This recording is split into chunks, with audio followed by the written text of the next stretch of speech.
Alright, this is one of those leaks that could be much bigger than it first appears.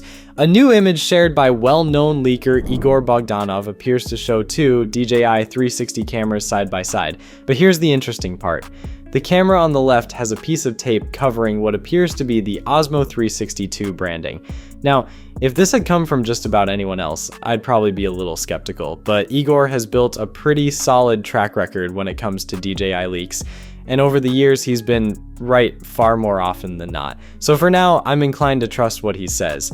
What's even more interesting is that if you look at the two cameras, they're almost impossible to tell apart. Same overall body, same display, same lens placement, same mounting system. In other words, externally, the Osmo 362 appears to be nearly identical to the current Osmo 360. And honestly, that's not unusual. We've seen companies keep the exact same industrial design while making meaningful improvements internally. Better sensors, a faster processor, improved stabilization, longer battery life, or upgraded wireless hardware can all happen without changing the outside of the camera. Of course, we still need to be careful here. This is just a single leaked image and DJI hasn't confirmed anything. We also don't know whether this is a production unit, an engineering prototype, or simply an internal test device. But there's one more thing worth mentioning.